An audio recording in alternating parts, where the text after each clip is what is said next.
बच्चों नमस्कार। बच्चों आज हम देखने वाले हैं क्लास 8th मैथ्स असाइनमेंट दिसंबर 2020 के प्रश्न व उनके हल। तो आइए देखते हैं बच्चों प्रश्न पहला है बच्चों, उस समांतर चतुर्भुज का शीर्षलंब ज्ञात कीजिए जिसका क्षेत्रफल 1200 वर्ग मीटर और आधार 60 मीटर है। ध्यान से एक बार प्रश्न सुनेंगे बच्चों।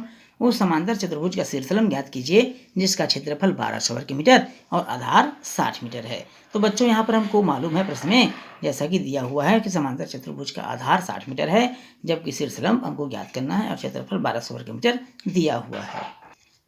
चूंकि समांतर चतुर्भुज के क्षेत्रफल होता है बच्चों आधार गुणित शीर्षलंब। क्षेत्रफल हमको 1200 दिया हुआ है, आधार हमको 60 ज्ञात हुआ है, शीर्षलंब हमको ज्ञात करना है बच्चों। हम पक्षांतर कर देंगे, क्षेत्रफल बटे हो जाएगा आधार अर्थात 1200 बटे 60 हो जाएगा बच्चों।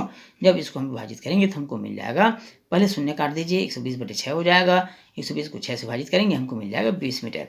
ये 20 मीटर इस प्रश्न क्या होगा बच्चों, आंसर होगा, अर्थात शीर्षलंब हो जाएगा 20 मीटर जो आंसर होगा।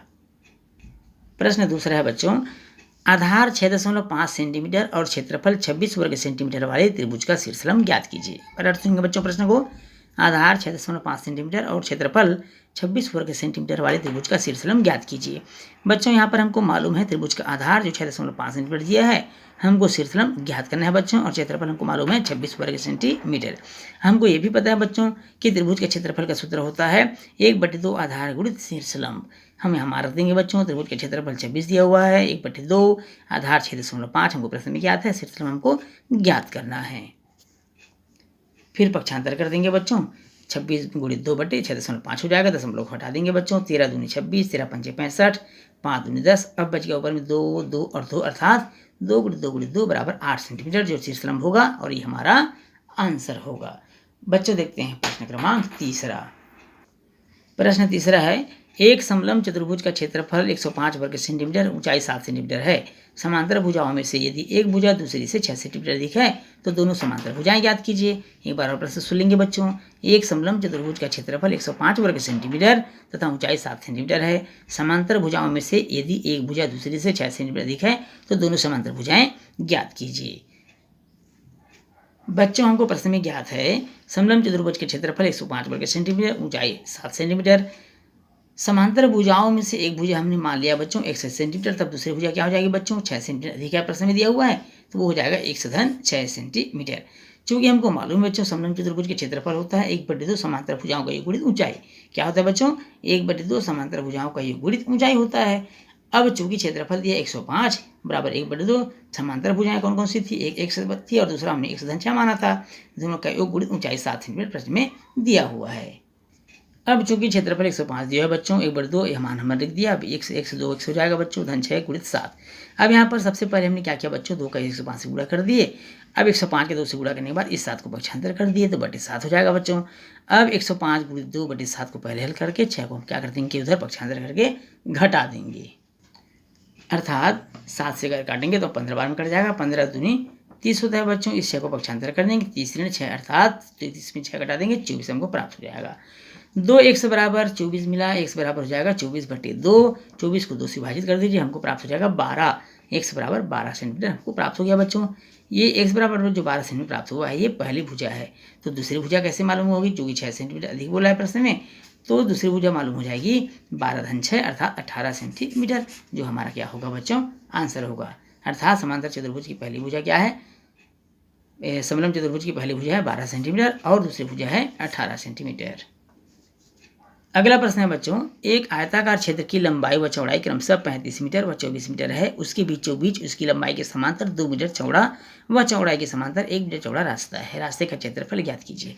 चित्र में आप ध्यान से देखिए बच्चों, एक आयताकार क्षेत्र की लंबाई चौड़ाई दिया हुआ है 35 मीटर और 24 मीटर। ये लंबाई के समांतर और चौड़ाई के समांतर 2 रास्ते बने हुए हैं। लंबाई के समांतर जो रास्ता है बच्चों उसकी चौड़ाई है 2 मीटर, जबकि चौड़ाई के समांतर जो रास्ता बना हुआ है उसकी चौड़ाई है 1 मीटर। लंबाई के समांतर सबसे पहले हम रास्ते का क्षेत्रफल मालूम कर लेंगे। लंबाई के समांतर है 35 लंबाई दिया हुआ है और इसके समांतर 2 मीटर दिया हुआ बच्चों, तो 35 गुणित 2 अर्थात 70 वर्ग मीटर लंबाई के समांतर रास्ते का क्षेत्रफल हो जाएगा। अब देखेंगे चौड़ाई के समांतर रास्ते का क्षेत्रफल, तो चौड़ाई के समांतर रास्ते की चौड़ाई 1 मीटर था, 24 गुणित 1 अर्थात 24 वर्ग मीटर, ये चौड़ाई के समांतर रास्ते का क्षेत्रफल निकल जाएगा बच्चों। छायांकित भाग का क्षेत्रफल 2 गुणित 1 2 वर्ग मीटर। अब यहाँ पर देखेंगे बच्चों, जो छायांकित भाग है दोनों तरफ आया है, लंबाई के समांतर भी चौड़ाई के समांतर भी, इसलिए हम क्या करेंगे, इसको माइनस कर देंगे।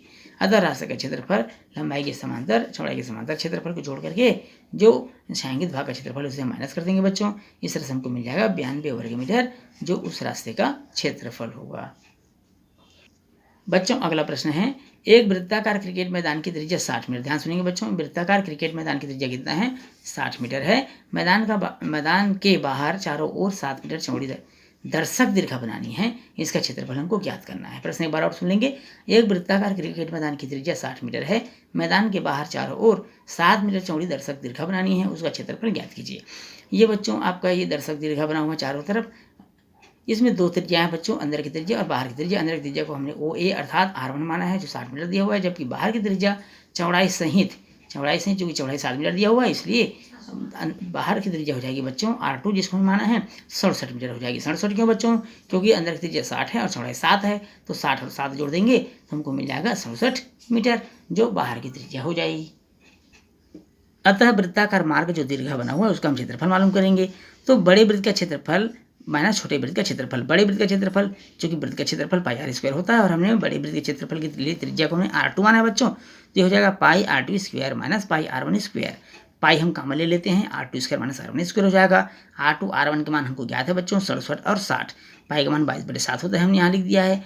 A square minus B square का सूत्र लगा देंगे, एक बार प्लस में एक बार माइनस में, अर्थात 67 धन 60 और 67 ऋण 60।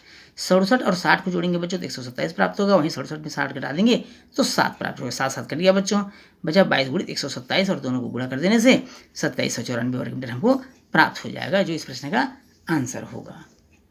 बच्चों इस प्रश्न के साथ ही कक्षा 8वीं माह दिसंबर 2020 गणित असाइनमेंट के प्रश्न के हल समाप्त होते हैं। बच्चों यदि वीडियो अच्छा लगे तो वीडियो को लाइक और शेयर करिएगा। यदि आप चैनल में नए हैं तो चैनल को सब्सक्राइब करना बिल्कुल नहीं भूलिएगा। तो बच्चों फिर मिलेंगे अगले माह के असाइनमेंट के प्रश्नों के हल के साथ, तब तक के लिए नमस्कार।